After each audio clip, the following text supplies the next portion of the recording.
آج کے دور کے انسان نے روٹی کو اور رزق کو نصب العین بنا لیا ہے زندگی کا. ایسے لگتا ہے کہ ہم دنیا میں شاید آئے ہی اسی خاطر ہیں کہ بس کمانا ہے اور کھانا ہے. تاریخ میں روٹی کو کبھی اتنی اہمیت حاصل نہیں تھی جتنی آج ہو چکی ہے. جتنا لوگ افلاس سے ڈرتے ہیں، غربت سے ڈرتے ہیں، اتنا خدا سے ڈرنا شروع کر دے تو ان کو ولایت کا مقام نصیب ہو جائے. ہر وقت ڈر لگا رہتا ہے غربت نہ آ جائے، پیسہ نہ کم ہو جائے.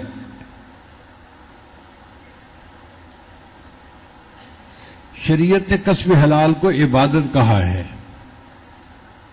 نبی اسلام نے ارشاد فرمایا القاسب و حبیب اللہ، ہاتھ سے محنت مزدوری کر کے کمانے والا اللہ کا حبیب ہوتا ہے، اللہ کا دوست ہوتا ہے.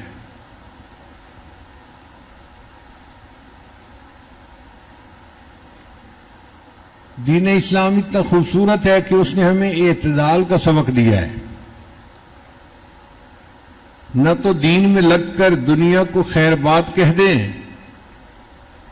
اور نہ دنیا میں لگ کر دین سے غفلت برتیں. شریعت کہتی ہے کہ تم دین پہ بھی رہو مگر اپنی دنیا کی ضروریات کو بھی پورا کرو.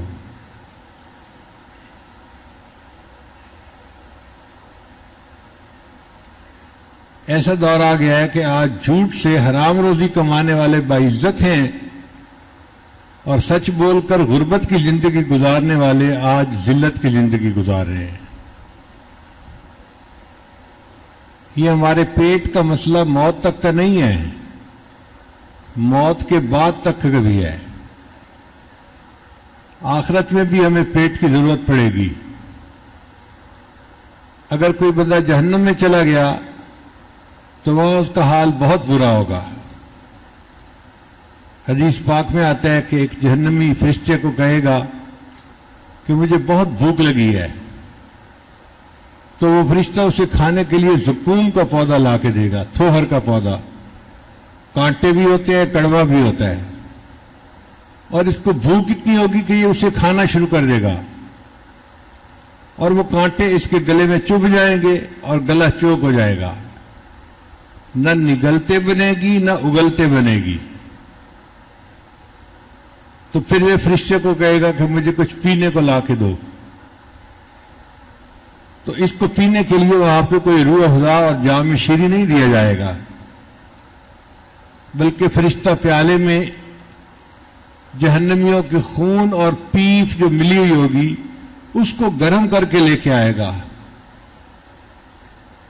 اور اس کو اتنی پیاس ہوگی کہ یہ اس کو پیے گا، مگر اس کے پینے سے اس کی پیاس نہیں بجھے گی، بلکہ پیٹ کی انتڑیاں کٹ کے پخانے کے راستے باہر نکل جائیں گی اور پھر ٹھیک ہو جائے گا، صحت مند ہو جائے گا جیسے پہلے تھا.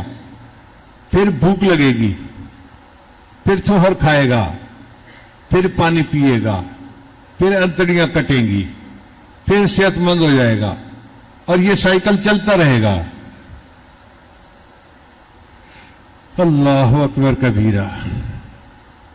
اور جو لوگ جنت میں جائیں گے وہاں اللہ ان کو کھانے کے لیے جنت کے پھل عطا کریں گے. وَلَكُمْ فِيهَا مَا تَشْتَهِي أَنفُسُكُمْ وَلَكُمْ فِيهَا مَا تَدَّعُونَ.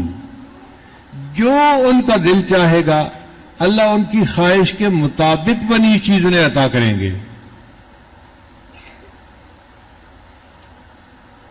اب پیٹ تو بھرا جنتی نے بھی اور پیٹ بھرا جہنمی نے بھی، فرق کا اندازہ خود لگا لیجئے کہ جہنمی کتنی ذلت میں ہوگا اور کتنی پریشانی میں ہوگا.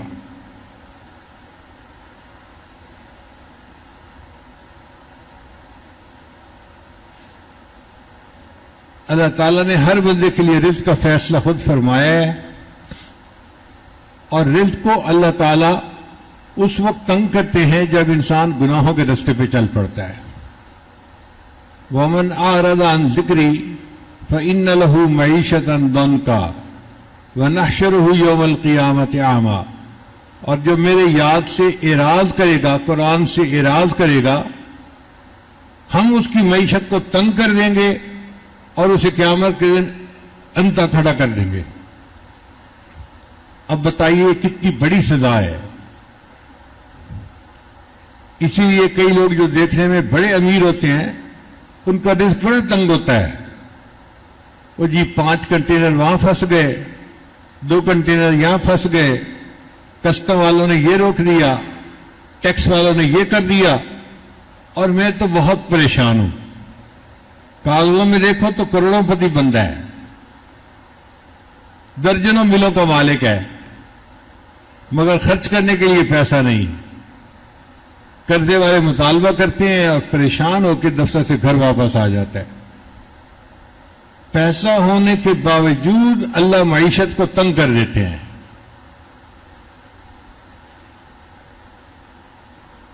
تو ہم اس پریشانی سے کیسے بچیں اور اللہ تعالیٰ سے رزق حلال کیسے مانگیں جو سکون دینے والا ہو؟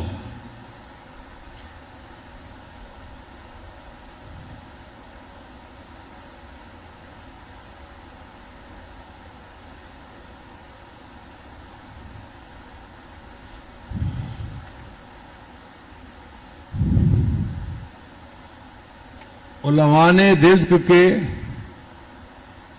16 دروازے بیان کیے ہیں۔ 16 دروازے ہیں جو کھلتے ہیں تو ہر دروازے سے رزق بندے کو ملتا ہے۔ آج کی مجلس میں انہی 16 دروازوں کے بارے میں بات کرنی ہے۔ آپ ان کو رزق کی کنجیاں سمجھ لیں کہ 16 دروازے پہ تالے لگے ہوئے ہیں اور 16 کنجیاں ہیں۔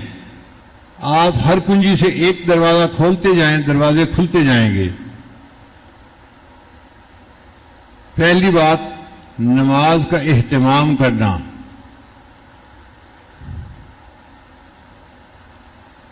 تعدیل ارکان کے ساتھ، سکون کے ساتھ، تسلی کے ساتھ باقاعدگی سے نماز باجماعت پڑھنا، یہ رزق کے لیے پہلا دروازہ ہے۔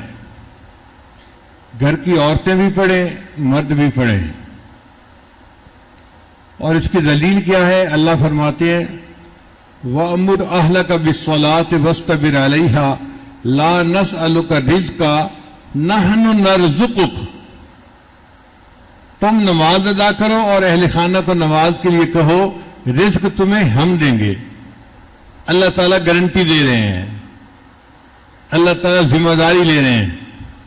اب آپ بتائیے کہ اللہ تعالیٰ اپنی ذمہ داری کو پورا کریں گے نا؟ ہمارا کام کیا ہے؟ نماز کو اہتمام کے ساتھ پڑھنا، اور نماز ہی چھوٹ جاتی ہے اس رزق کی پریشانی میں۔ کاروبار لوگوں کی بھی نماز چھوٹ جاتی ہے اور گھر کی عورتوں کی بھی نماز چھوٹ جاتی ہے۔ جس سے رزق بڑھنا تھا اس میں غفلت ہو رہی ہوتی ہے۔ وہی مسجد میں نظر نہیں آئے، اور جی بس دفتر کی پریشانی ہے، ختم ہوگی تو میں آ جاؤں گا۔ ہم انتظار میں ہوتے ہیں کہ پہلے پریشانی ختم ہو پھر ہم نماز پڑھنے آئیں گے، اور اللہ چاہتے ہیں کہ یہ نماز پڑھنے آئے اور اس کی پریشانی کو میں ختم کر دوں۔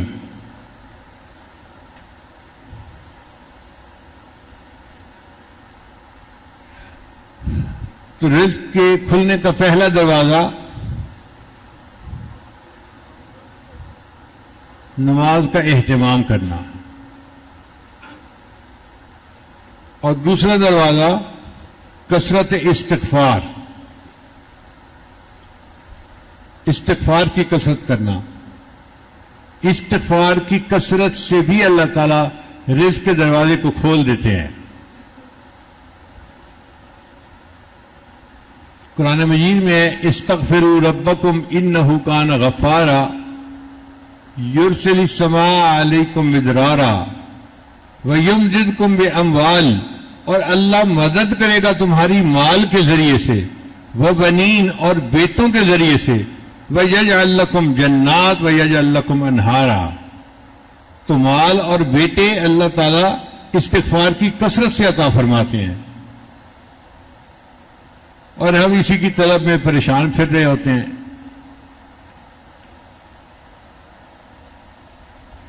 امام قرطبی رحمۃ اللہ نے لکھا ہے کہ گناہوں کی معافی مانگنے سے بارش ملتی ہے، اور انسان کا رزق وسیع ہوتا ہے.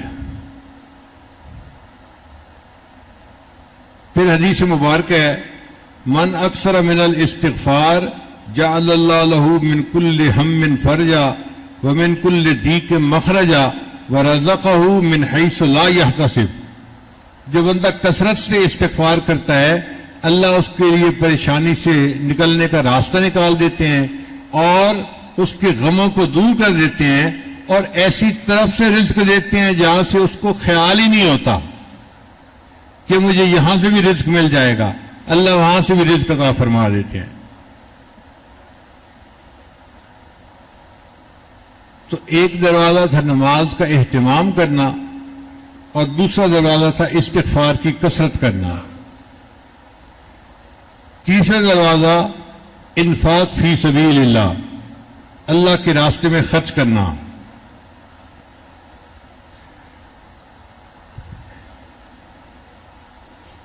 اللہ رب العزت فرماتے ہیں وما انفقتم من شیء فهو یخلفہ.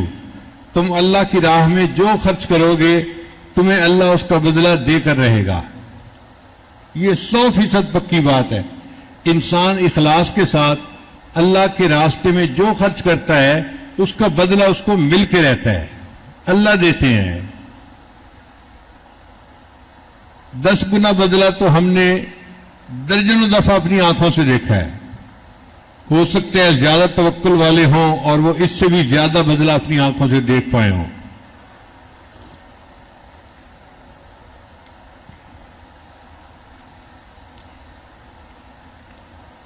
ہم نے نیو یارک میں ایک جگہ مسجد بنانی تھی تو ہمارے ساتھی تھے، وہ مجھے کہنے لگے کہ حضرت آپ واشنگٹن سے یہاں آ جائیں تو مسلمانوں کے لیے ایک مرکز بن جائے گا، پورے علاقے میں مسجد نہیں ہے. ہم نے کہا بہت اچھا. چنانچہ میں واشنگٹن سے اپنے بچوں کو لے کے نیو یارک آ گیا. اب جس جگہ پر آئے وہاں ارد گرد مسلمان بھی کافی تھے مگر کافروں کا علاقہ تھا، یہودی بہت رہتے تھے. وہاں پہ مسجد کا بنانا ایک بڑا چیلنج تھا. پلاٹ خریدیں، پھر پلاٹ کی اپروول نہیں ملتی، پھر کنسٹرکشن ہو جائے تو 100 اور پابندیاں. تو میں نے اس دوست کو مشورہ دیا ہم پلاٹ خرید کے مسجد بنائیں گے نا تو پگڑی داڑھی والوں کو اپروول کسی نے نہیں دینی، وہ کہیں گے یہ فنڈامنٹلسٹ کہاں سے آ گئے. اس لیے بہتر یہ ہے کہ ہم کوئی بنی بنائی جگہ خریدیں اور وہاں پر بس عبادت شروع کر دیں. اس نے کہا جی بنی بنائی جگہ کا کیا مطلب؟ میں نے کہا کوئی ایسی عمارت ڈھونڈیں جو بنی ہی عبادت کے لیے ہو، ہمیں اس کا یوز پرمٹ تبدیل کروانے کی ضرورت پیش نہ آئے، ہم بھی عبادت شروع کر دیں گے. چنانچہ ایک سینیگاگ تھا، یہودیوں کی جو مسجد ہوتی ہے اس کا نام سینیگاگ ہوتا ہے، وہ بنا ہوا تھا اور وہ بکنے کے لیے تیار تھا. یہودی اپنے لیے اور جگہ پہ بڑی عبادت خانہ بنانا چاہتے تھے اور اس کو بیچنا چاہتے تھے. اب ان کے سینیگاگ کو کون خریدے؟ کوئی خریدار نہیں تھا. خیر ہم نے پتہ کیا تو پتہ چلا کہ وہ $9 لاکھ کا وہ ہمیں بیچ دیں گے. تو میں نے ساتھی کو کہا کہ بھائی ہمیں یہ چیز ایسی نظر آتی ہے کہ ہم کوشش کریں تو اس کو خرید پائیں گے، بہت زیادہ قیمت بھی نہیں ہے، ڈویبل ہے، اس کے لیے کوشش کرو. اس نے کہا حضرت اس $9 لاکھ کا کیا کریں گے؟ میں نے کہا اللہ سے مانگیں. کہنے لگا ظاہر میں بھی تو کچھ کرنا پڑے گا. میں نے کہا دیکھو بھائی ظاہر میں جو یہ فنڈ ریزنگ ہے نا یہ ہم نے تو کبھی کی نہیں، چندے کی اپیل ہم نے کبھی کی نہیں. الحمدللہ ہم نے اپنے بزرگوں سے یہی سیکھا ہے کہ اللہ سے مانگو اللہ دے گا، تو بس ہم اب بھی اللہ ہی سے مانگیں گے، بندوں سے نہیں مانگیں گے. اس نے کہا حضرت اس کا کوئی طریقہ؟ میں نے کہا اس کا طریقہ یہ ہے کہ سب سے پہلے تو آپ کاروباری بندے ہیں، جتنے پیسے آپ دیں گے آپ لگائیں اور میں آپ کو گارنٹی دیتا ہوں کہ آپ کو 10 گنا اللہ واپس لوٹائیں گے. وہ تو حیران ہی ہو گیا، کہتے اچھا 10 گنا مجھے دنیا میں مل جائے گا؟ میں نے کہا ہاں، آخرت میں تو بہت کچھ ملے گا، دنیا میں بھی 10 گنا آپ کو واپس مل جائیں گے۔ کہنے لگا پھر تو میں ہمت کرتا ہوں۔ وہ گیا، اس نے جا کے بیوی سے مشورہ کیا، بچوں سے مشورہ کیا، سب کے اکاؤنٹ میں جتنے پیسے تھے تو اس نے $9 لاکھ اکیلے بندے نے پورے کر کے میرے پاس آ گیا، حضرت میں نے اپنے اکاؤنٹ سے، بیوی کے اکاؤنٹ سے، بچوں کے اکاؤنٹ سے جتنے پیسے تھے سب اکٹھے کر لیے اور $9 لاکھ میں نے جمع کر لیے ہیں۔ میں نے کہا ٹھیک ہے، پھر کل چلیں گے، پیمنٹ کر کے اس کو خرید دیں گے۔ اگلے دن ہم گئے اور ہم نے جا کے اس کی ڈیل مکمل کر لی اور ہمیں چابی مل گئی، اور ہم نے آ کے اس کی صفائی کی جگہ کی اور اذان دے کے نمازیں شروع کر دی۔ وہاں کے مسلمان بڑے حیران کہ جی مسجد کھل گئی تو کیسے کھلی؟ چندہ تو کسی نے کیا نہیں۔ اب اس کے بعد جو آتا کہ جی چندہ تو کیا نہیں، مسجد کیسے کھلی؟ وہ کہتا تھا حضرت صاحب سے پوچھو۔ تو سارے لوگ میرے پاس، حضرت جی یہ مسجد کیسے کھل گئی؟ میں کہتا بتاؤ بھائی یہ گھر کس کا ہے؟ کہتے اللہ کا ہے۔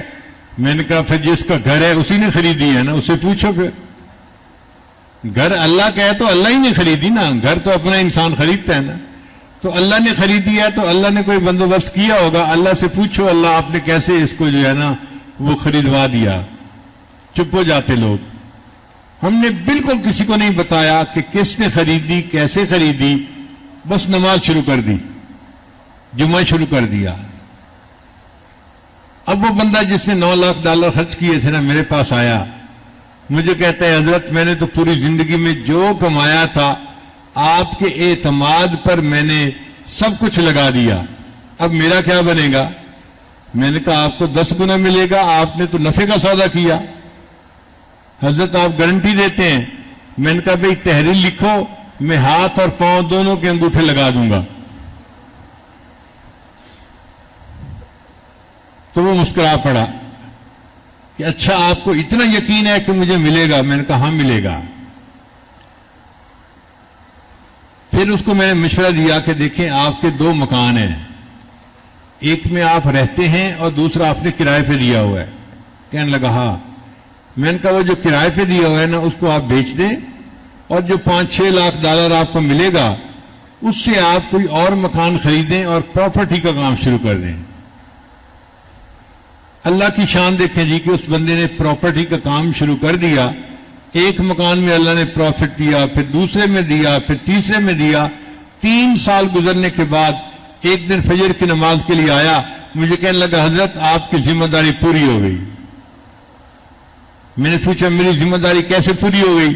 کہنے لگا حضرت اس وقت میں $9 ملین کی پراپرٹی کا مالک ہوں، اللہ نے مجھے 10 گنا واپس پیسے لوٹا دیے ہیں۔ میں نے کہا الحمدللہ، میں نے صرف آپ سے نہیں اپنی زندگی میں درجنوں بندوں کو یہ بات سمجھائی اور انہوں نے اللہ سے سودا کیا اور اللہ نے ان کو 10 گنا کم از کم واپس دیا۔ اس سے زیادہ بھی مل سکتا ہے، لیکن چونکہ ہمارا یقین کمزور ہے ہم صرف 10 گنا تک ہی رہتے ہیں۔ اگر کوئی زیادہ یقین والا ہو تو وہ تو 70 گنا بھی لے سکتا ہے، 100 گنا بھی لے سکتا ہے واپس، بلکہ واللہ یضاعف لمن یشاء بغیر حساب، اللہ بغیر حساب اس کو واپس عطا فرما سکتا ہے۔ تو یقین کے ساتھ اللہ کے راستے میں خرچ کریں کہ یہ میرے پاس واپس آنا ہی آنا ہے۔ اتنا بڑا مجمع سامنے ہے، آپ حضرات اپنے دلوں میں جھانک کے بتائیں، کبھی آپ نے کوئی بندہ دیکھا جو مدارس اور مساجد پہ خرچ کرنے والا ہو اور بینکرپٹ ہو گیا ہو، اس کا کاروبار ٹھپ ہو گیا ہو مسجدوں پہ خرچ کرنے کی وجہ سے یا مدرسوں پہ خرچ کرنے کی وجہ سے؟ 1 سے 2 فیکٹریاں تو ہوتی ہیں، دکانیں بھی 1 سے 2 ہو جاتی ہیں، کبھی کام ٹھپ نہیں ہوا جو اللہ کے راستے میں خرچ کرتے ہیں۔ کیوں کہ اللہ نے قرآن میں فرما دیا وَمَا أَنفَقْتُم مِّن شَيْءٍ فَهُوَ يُخْلِفُهُ، تم اللہ کے راستے میں جو خرچ کرو گے اللہ تمہیں اس کا بدلہ دے کر رہے گا۔ رابعہ بصریہ اللہ کی ایک نیک بندی تھی، ان کا واقعہ میں سنا دیتا ہوں. عام طور پہ لوگ سمجھتے ہیں کہ عورتوں کا یقین کمزور ہوتا ہے، بیچاری جلدی گھبرا جاتی ہیں.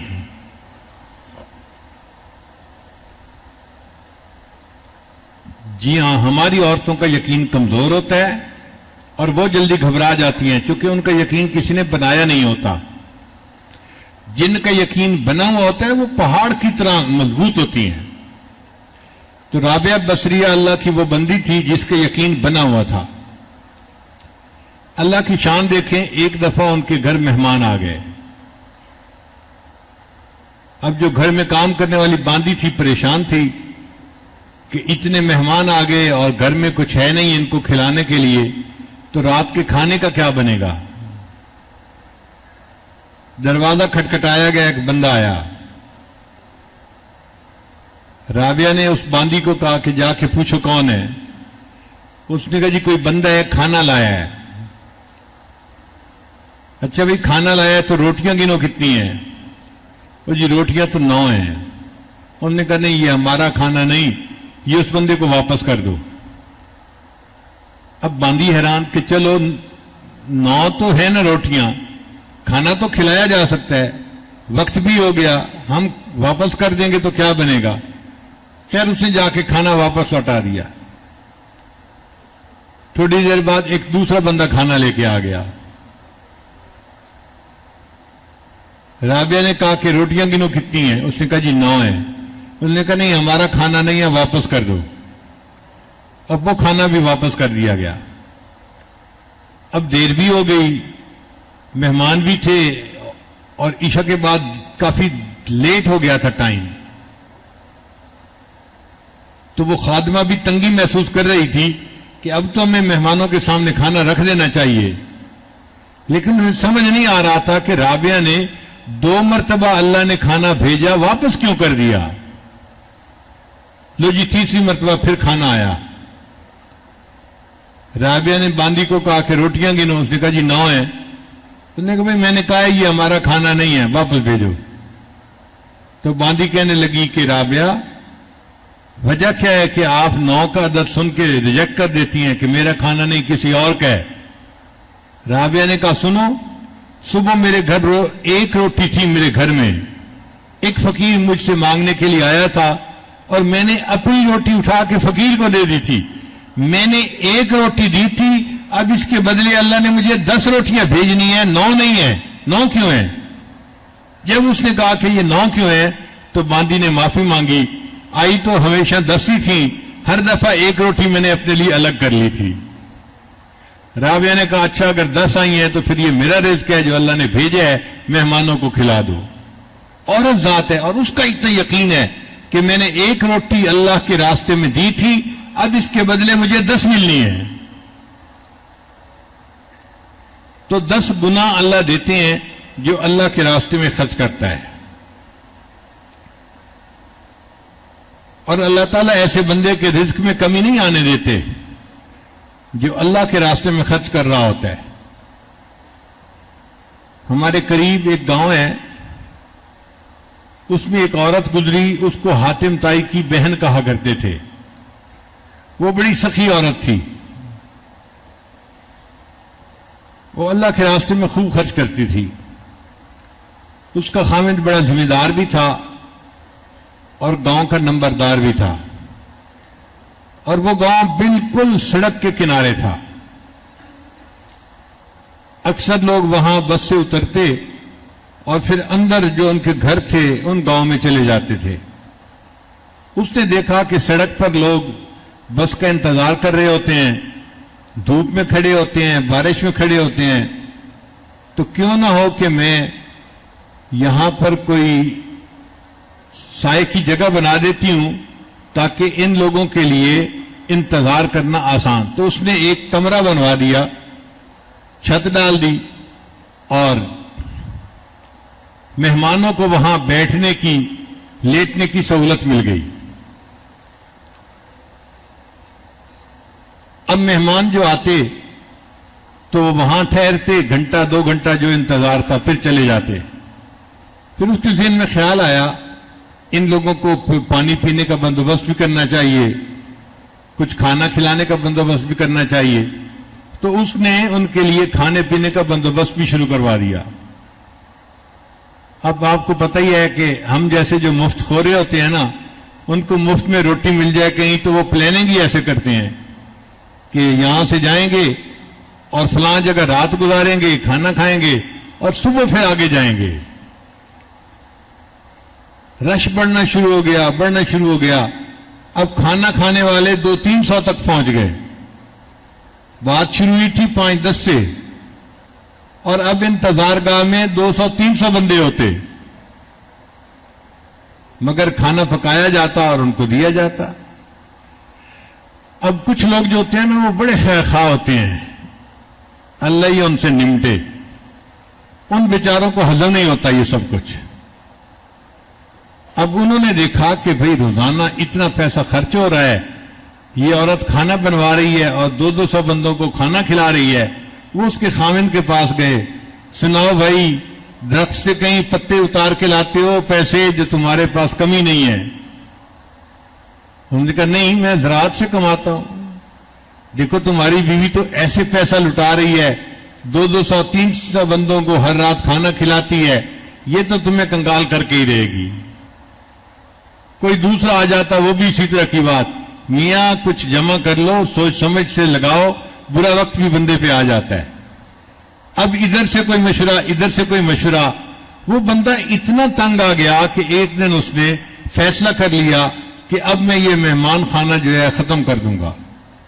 اس نے آرڈر دے دیا، آج کے بعد ہم کسی کو کھانا نہیں کھلائیں گے.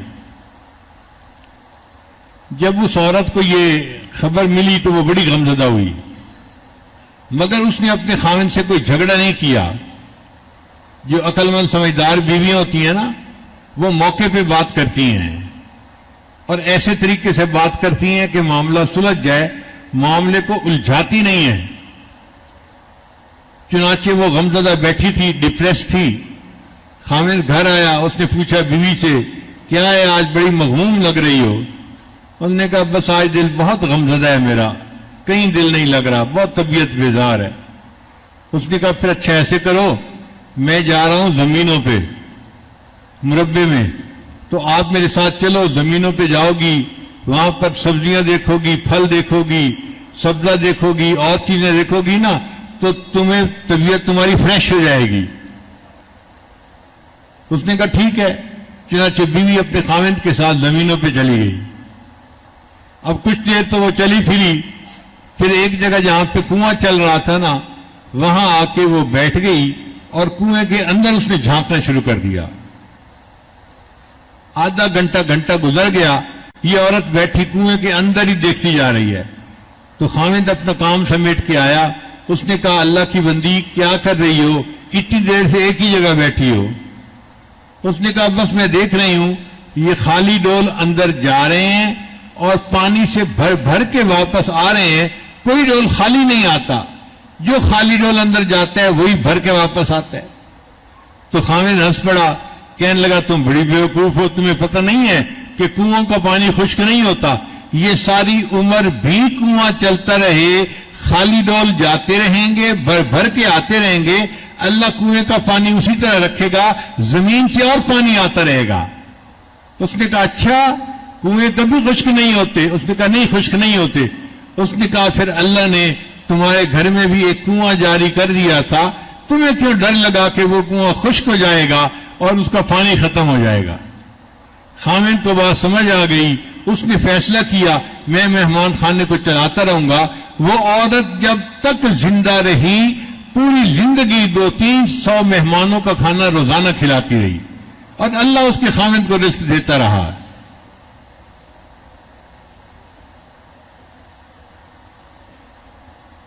تو یقین اگر دل میں ہو تو اللہ تعالیٰ رزق سے انسان کو پریشان نہیں کرتے.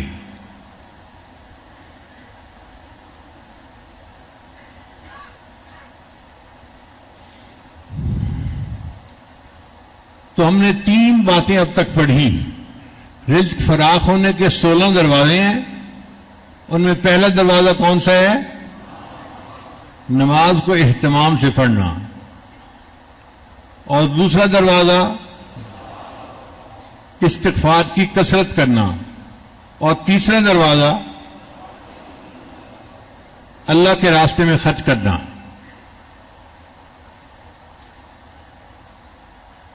جو انسان مسجد پہ خرچ کرے، مدرسے پہ خرچ کرے، یتیموں پہ خرچ کرے، غریبوں پہ کرے، اللہ کے راستے میں خرچ کرے، اللہ اس کو کم از کم 10 گنا واپس لوٹاتے ہیں۔ کتنا لوٹاتے ہیں؟ کم از کم 10 گنا واپس لوٹاتے ہیں۔ کتابوں میں ایک عجیب واقعہ لکھا ہے کہ موسیٰ علیہ السلام کے زمانے میں ایک آدمی تھا جو بڑا غریب تھا، بیچارے کو کھانا ہی نہیں ملتا تھا، بالکل ہڈیوں کا ڈھانچہ بن گیا تھا۔ وہ موسیٰ علیہ السلام کے پاس آیا، حضرت آپ کو طور پہ جاتے ہیں، اللہ سے باتیں کرتے ہیں، اس دفعہ جا کے اللہ سے یہ عرض کریں کہ میری پوری زندگی کا جو رزق ہے نا، مجھے اللہ ایک ہی دفعہ دے دے، میں چند دن تو ذرا پیٹ بھر کے تسلی سے کھا لوں۔ تو موسیٰ علیہ السلام نے کہا ٹھیک ہے، میں دعا کروں گا۔ چنانچہ موسیٰ علیہ السلام نے دعا کی اور اللہ نے اس بندے کو چند بوری گندم کی، 2 بکریاں تھیں، کچھ اور تھا، یہ اس کو دے دیا، یہ بھئی تمہاری زندگی کا رزق ہے۔ پھر موسیٰ علیہ السلام مطمئن ہو گئے۔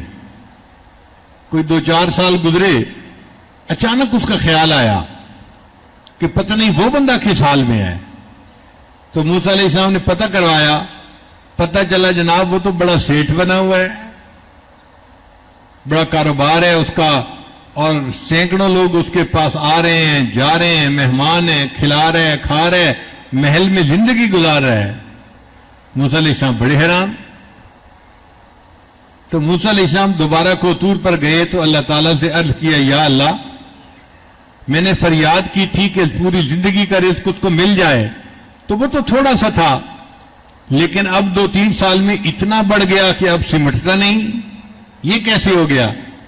اللہ نے فرمایا، میرے پیارے موسیٰ علیہ السلام، اگر وہ اپنی ذات پہ خرچ کرتا تو اس کا اتنا ہی رزق تھا جو اس کو ملا تھا۔ اس نے میرے ساتھ نفع کا سودا کیا، وہ مہمانوں کو کھلاتا تھا، اللہ کے لیے کھلاتا تھا، غریبوں کو، اور جتنا وہ کھلاتا تھا میں 10 گنا انہیں واپس لوٹاتا تھا۔ اس کو تجارت میں نفع اتنا ہوا کہ اب اس سے رزق سمٹتا ہی نہیں ہے۔ تو آپ اگر اللہ کے راستے میں کسی کو کھلا رہے ہیں تو یہ نہ سوچیں کہ مال جا رہا ہے، بلکہ یہ سوچیں کہ مال آ رہا ہے۔ ایک جا رہا ہے اور اس کے بدلے 10 آ رہے ہیں۔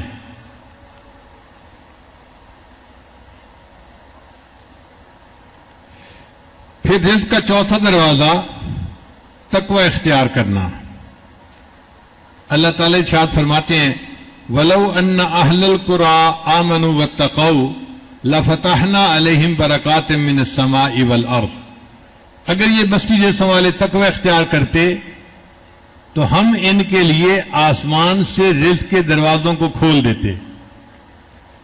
اللہ آسمان سے رزق کے دروازے کھولتے ہیں جو انسان گناہوں سے بچتا ہے۔ اللہ رب العزت قرآن مجید میں فرماتے ہیں، وَمَن يَتَّقِ اللَّهَ، اور جو اللہ سے ڈرنے والا بندہ ہو، يَجْعَل لَّهُ مَخْرَجًا، اللہ تعالیٰ اس کے لیے مخرج بنا دیتا ہے، وَيَرْزُقْهُ مِنْ حَيْثُ لَا يَحْتَسِبُ، اور ایسی طرف سے رزق دیتا ہے جس کا اس کو گمان ہی نہیں ہوتا۔ ہم بھی اگر تقوی اختیار کریں گے تو اللہ رب العزت ہمارے لیے رزق میں آسانیاں فرما دیں گے۔ پھر 5واں دروازہ ہے کثرت عبادت۔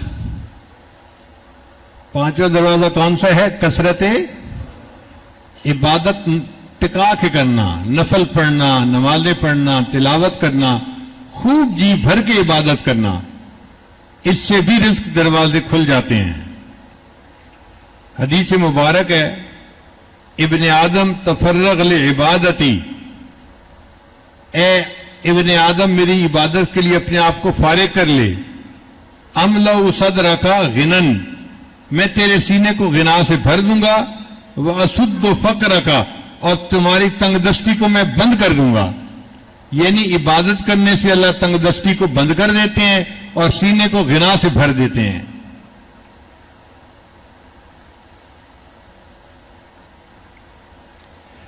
اور آگے حدیث پاک میں ہے اگر تو ایسا نہیں کرے گا تو میں تیرے ہاتھ کاموں میں الجھا دوں گا اور لوگوں کی طرف تیری محتاجی کو بھی ختم نہیں کروں گا.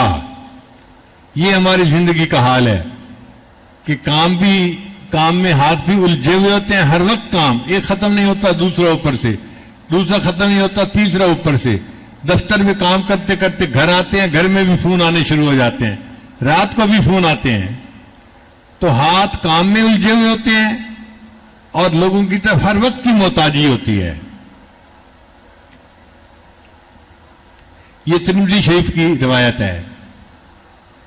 تو کثرت عبادت کا پانچواں طریقہ نہیں، رزق کی فراخی کا پانچواں طریقہ کثرت عبادت ہے، عبادت کی کثرت کرنا. اور آج ہماری عادت ہوتی ہے کہ باقی نماز تو چلو پڑھ لی، نفل چھوڑ دیتے ہیں. عشاء کی نماز 9 رکعت، 4 رکعت فرض، 2 رکعت سنت اور 3 رکعت وتر، چل 9 رکعت پڑھ کے فارغ ہو گئے. تو جب ہمارے اندر عبادت کا شوق اور ذوق ہی نہیں تو رزق میں فراخی کیسے ہوگی؟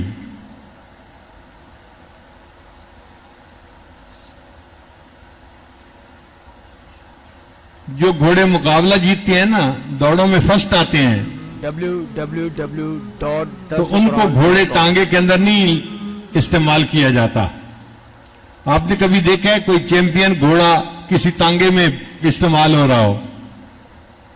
تانگے میں تو استعمال ہوتے ہیں وہ گھوڑے جو کسی کام کے نہیں ہوتے، 20-25 ہزار روپے کے مل جاتے ہیں. اور جو بھاگنے والے اور ریکارڈ بنانے والے گھوڑے ہیں وہ تو 50 لاکھ کا گھوڑا، 60 لاکھ کا گھوڑا، 2 کروڑ کا گھوڑا. اتنی قیمت ان کی لگتی ہے. کیوں؟ وہ بھاگنے والے اور ریکارڈ بنانے والے گھوڑے ہوتے ہیں. اسی طرح جو بندہ اللہ کے دین کا کام کرنے والا ہوتا ہے، اللہ اس کو دنیا کی گدا گاڑی کے اندر نہیں پھنسا دیتے کہ وہ بیٹھا ہوا ہے اور دنیا کمانے کے لیے لگا ہوا ہے. اللہ اس کا رزق ایسا آسان کر دیتے ہیں کہ اس کو اللہ تعالیٰ اس کے دین کے کام کی وجہ سے کھلا رزق عطا فرما دیتے ہیں.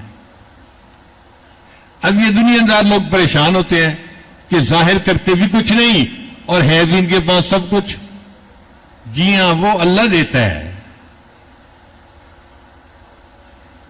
اللہ کا وعدہ ہے تو اللہ وعدے کو پورا کرتا ہے.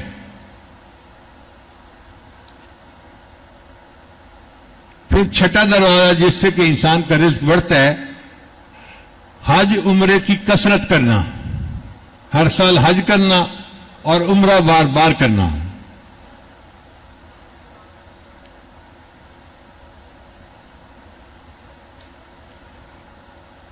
حدیث مبارکہ ہے حج اور عمرہ گناہوں کو اور تنگ دستی کو اس طرح دور کرتے ہیں جس طرح بھٹی سونے چاندی کی میل کچیل کو دور کر دیتی ہے. بھٹی پہ سونا پگھلا کے سونے کا جو کھوٹ ہوتا ہے نا اس کو الگ کر دیتے ہیں. تو حج اور عمرہ اس طرح انسان کی تنگ دستی اور انسان کے گناہوں کو اس سے الگ کر دیا کرتے ہیں. تو جن کو اللہ توفیق دے وہ کثرت سے حج کریں، عمرہ کریں. سال میں ایک عمرہ نہیں، کئی مرتبہ عمرہ، ہر مہینے عمرہ کریں. اس سے بھی زیادہ کہ اللہ توفیق دے تو اس سے بھی زیادہ کریں. جتنا حج عمرہ کریں گے اللہ اتنا اور رزق میں برکتیں عطا فرمائیں گے.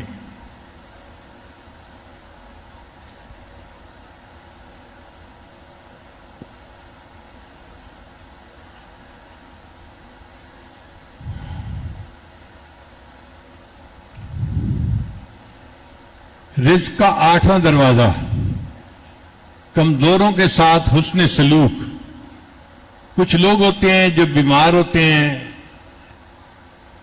یا رزق کے اعتبار سے کمزور غریب ہوتے ہیں، ان کے ساتھ حسن سلوک اللہ کو بہت پسند ہے. ان کا غم بانٹنا، ان کے کام آنا، ان کی مشکل میں مصیبت میں ان کو دینا، اس سے اللہ رزق کے دروازے کھول دیتے ہیں.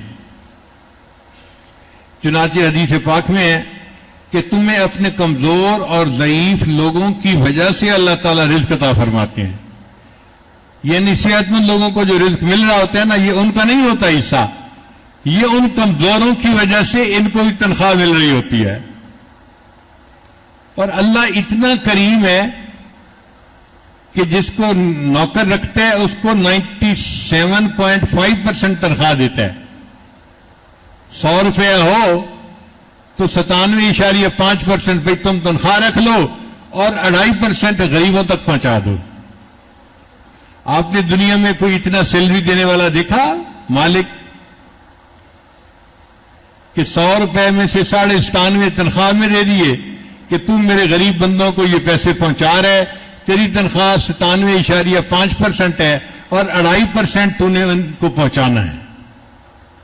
حالانکہ ہونا یہ چاہیے تھا کہ 97.5% پہنچاؤ تو چلو 2.5% تمہیں بھی دے دیں گے. اللہ فرماتے ہیں نہیں, تم کیا جانو میں کتنا دینے والا ہوں, میں 97.5% تمہیں دوں گا, تنخواہ دوں گا, اس لیے کہ تم نے 2.5% غریبوں تک زکات پہنچانی ہے.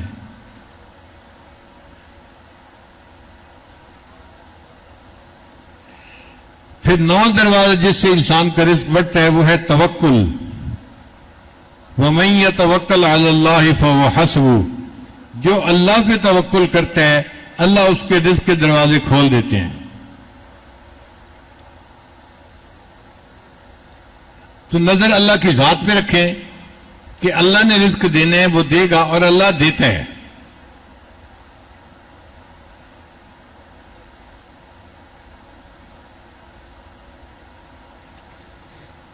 پلے رزق نہ بندے پکھو تے درویش, پلے رزق نہ بندے پکھو تے درویش, جنہ تکیا رب دا انہاں رزق ہمیش. جو اللہ پہ توکل کرتے ہیں اللہ انہیں ہمیشہ رزق عطا فرماتا ہے, اللہ رزق کا بندوبست کر دیتا ہے. تو نظر اللہ کی ذات پہ رکھیں, پھر دیکھیں اللہ تعالیٰ آپ کو کیسے رزق عطا فرماتے ہیں.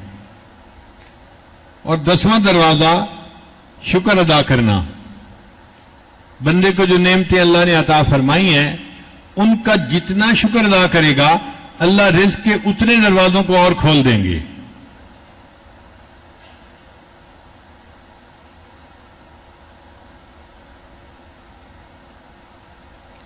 اللہ تعالیٰ فرماتے ہیں لَإِن شَكَرْتُمْ لَأَزِيدَنَّكُمْ, اگر تم شکر ادا کرو گے تو میں اپنی نعمتیں تمہیں اور زیادہ عطا فرماؤں گا.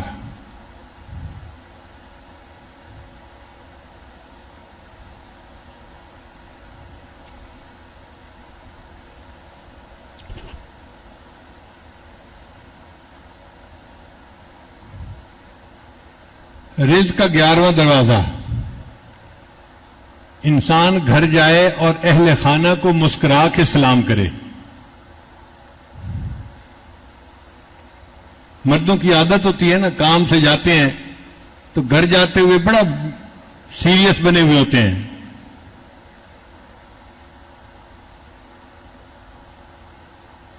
حدیث پاک میں آتا ہے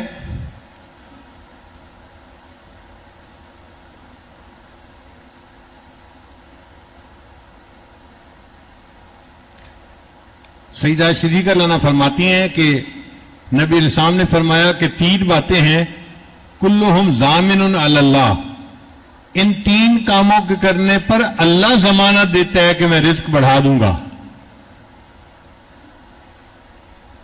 ان میں سے ایک ہے رجل دخل بیتہ بسلام فہو ضامن علی اللہ, وہ بندہ جو اپنے گھر میں واپس داخل ہو اور اہل خانہ کو مسکرا کر سلام کرے, اللہ ضمانت دیتے ہیں میں اس کے رزق کو فراخ کر دوں گا. آپ بتائیے کبھی ہمارا دھیان اس طرف گیا کہ یہ بھی رزق کا دروازہ ہو سکتا ہے؟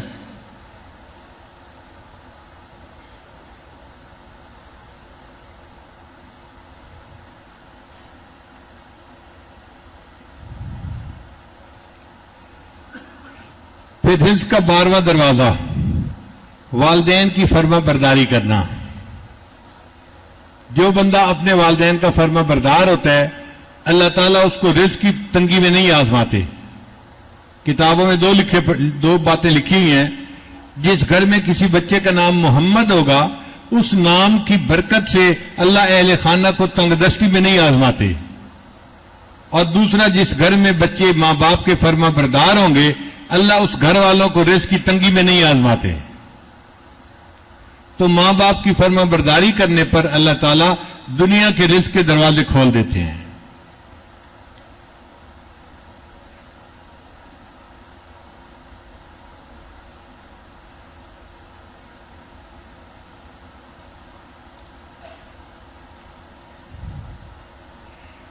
رزق کا 13واں دروازہ دوام طہارت، ہر وقت باوضو رہنا.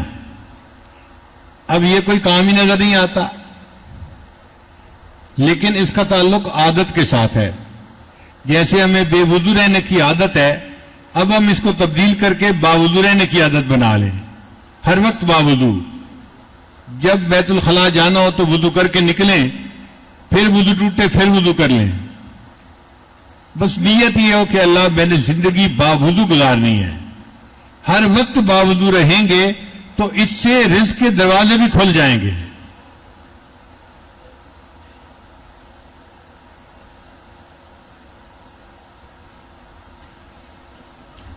نبی اسلام نے فرمایا ایک صحابی کو، تم علت طہارت، تم ہر وقت باوضو رہنا، یوسع علیک الرزق، اللہ تمہارے اوپر رزق کو وسیع کر دے گا.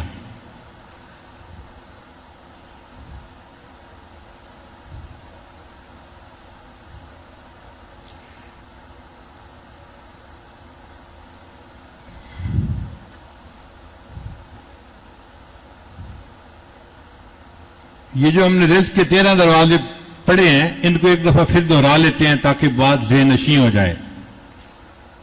رزق کا پہلا دروازہ نماز کا اہتمام کرنا. اگر کوئی لکھنے چاہتے ہیں تو آپ بے شک اس کو لکھ لیجئے، یہ بہت مستند باتیں ہیں. نماز کا اہتمام کرنا، دوسرا ہے استغفار کی کثرت کرنا، تیسرا ہے اللہ کے راستے میں خرچ کرنا.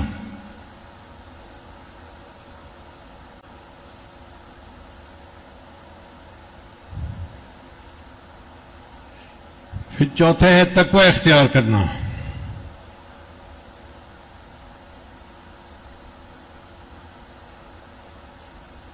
پھر آگے ہے عبادت کی کثرت کرنا. پھر ہے کثرت سے حج اور عمرہ کرنا.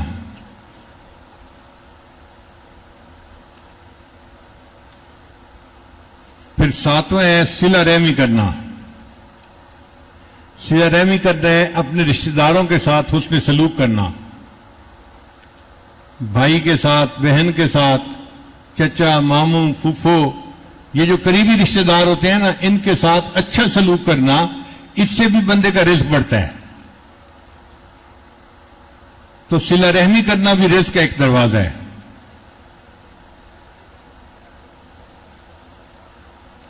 پھر کمزوروں کے ساتھ اس کے سلوک کرنا. پھر توکل کرنا. پھر اللہ کا شکر ادا کرنا. اور آگے ہے اہل خانہ کو سلام کرنا جب گھر جائے مرد. اور 12واں ہے والدین کی فرما برداری کرنا. اور 13واں ہے وضو کی پابندی کرنا، محافظت کرنا. 14واں نمبر ہے چاشت کی نماز پڑھنا. دن کے 10 بجے جو 4 نفل پڑھے جاتے ہیں اس کو چاشت کی نماز کہتے ہیں، صلاۃ الضحیٰ. جب سورج کی گرمی اتنی ہوتی ہے نا کہ پاؤں زمین پہ رکھیں تو پاؤں رکھے نہیں جاتے، اس کو صلاۃ الضحیٰ کہتے ہیں. عام طور پہ ہمارے دفتروں اور دکانوں میں جانے کا وہی ٹائم ہوتا ہے، 10-11 بجے کا. اور حدیث پاک میں آتا ہے کہ اس وقت جو نفل پڑے گا اللہ اس کے رزق کو فراغ کر دیں گے. تو بندہ خود بھی نفل پڑھ کے دفتر جائے اور اہل خانہ کو بھی سمجھائے کہ بھئی چاشت کی نماز پابندی سے پڑھنا، اللہ ہمارے رزق میں برکت دیں گے. عورتیں اگر چاشت کی نماز پابندی سے پڑھنا شروع کر دیں، اللہ رزق کی پریشانیوں کو ختم فرما دیتے ہیں.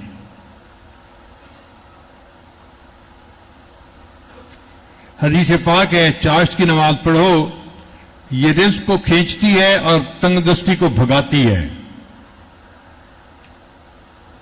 اور 15واں ہے سورہ واقعہ کا روزانہ پڑھنا. قرآن مجید میں ایک سورت ہے، اس کا نام ہے واقعہ. چھوٹی سی سورت ہے، زیادہ بڑی نہیں ہے. جو بندہ روزانہ اس کو باقاعدگی سے پڑھے اللہ اس کو رزق کی پریشانی سے نکال دیتے ہیں۔ عبداللہ ابن عباس عنہ بڑے عالم تھے، عثمان غنی عنہ کے پاس آئے ملنے کے لیے، تو عثمان غنی عنہ کو اللہ نے بہت مال و دولت دی تھی، غنی بنا دیا تھا۔ انہوں نے فرمایا عبداللہ میرا دل چاہتا ہے کہ تمہاری بیٹیاں ہی بیٹیاں ہیں، بیٹا نہیں ہے، تو میں تمہیں بہت ساری رقم دے دوں تاکہ تم اپنی بیٹیوں کے لیے خرچے کا بندوبست کر دو۔ تو عبداللہ ابن عباس نے جواب دیا عثمان غنی عنہ کو، امیر المومنین مجھے آپ کے تعاون کی ضرورت نہیں ہے۔ تو عثمان غنی عنہ بڑے حیران ہوئے، تعاون کی ضرورت نہیں ہے تو پھر کیسے گزارا ہوگا؟ انہوں نے آگے سے کہا کہ مجھے نبی علیہ الصلوۃ والسلام نے یہ بات بتائی تھی کہ اگر تم سورہ واقعہ کو روزانہ پڑھ لو گے اللہ تمہیں رزق کی تنگ دستی سے بچا لیں گے۔ میں نے اپنی ساری بیٹیوں کو سورہ واقعہ یاد کروا دی ہے اور انہیں تلقین کی ہے کہ وہ روزانہ اس کو پڑھیں، میری بیٹیوں پہ کبھی فاقہ نہیں آ سکتا۔ اتنا یقین تھا ان کو۔ اور 16واں نمبر ہے اللہ سے دعا کرنا۔ چنانچہ جو بندہ اللہ سے دعا کرتا ہے اللہ اس کے لیے رزق کے دروازے کھول دیتا ہے، اور آج کی رات دعا کی رات ہے، لہذا آپ اللہ سے جتنا مانگنا چاہتے ہیں آپ اللہ سے مانگیں، اللہ عطا فرمائیں گے۔ اللہ کے خزانے میں کوئی کمی نہیں ہے کہ جی بجٹ کم ہو گیا آپ دے نہیں سکتے، یہ تو دنیا کی حکومتوں کی باتیں ہوتی ہیں۔ اللہ تعالیٰ تو کائنات کے خزانوں کا مالک ہے، جو مانگیں گے اللہ عطا فرما دیں گے۔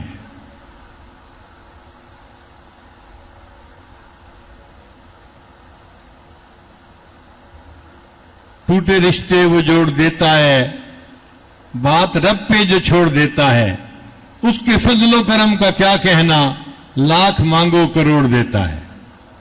اللہ بہت دینے والی ذات ہے۔ حج کا واقعہ میں نے سنایا کہ عرفہ کا دن تھا، تو ایک بڑے میاں دعا مانگ رہے تھے، اللہ مجھے دے 5,000 کروڑ روپیہ دے دے، کوئی اس طرح کی فگر تھی، بار بار کہہ رہا تھا اللہ مجھے 5,000 کروڑ روپیہ دے دے، 5,000 کروڑ روپیہ دے دے۔ لاہور کا ایک لڑکا تھا حج کرنے آیا ہوا تھا، اس نے یہ دعا سنی تو وہ کہتا ہے بابا جی اتنا، کہتا ہے پتر پریشان نہ ہو، تیرے کو نہیں منگیا اللہ کو منگیا، تو کیوں پریشان ہو رہے ہیں؟ تو جب اللہ سے مانگنے ہیں تو پھر 1000 اور 100 کیا مانگنے، پھر اتنا مانگے کہ اللہ سب پریشانیاں دور کر دیں اور انسان کی ضروریات پوری ہو جائیں، غیر کی محتاجی نہ رہے۔ تو یہ 16 دروازے ہیں جن سے انسان کو اللہ تعالیٰ رزق عطا فرما دیتے ہیں۔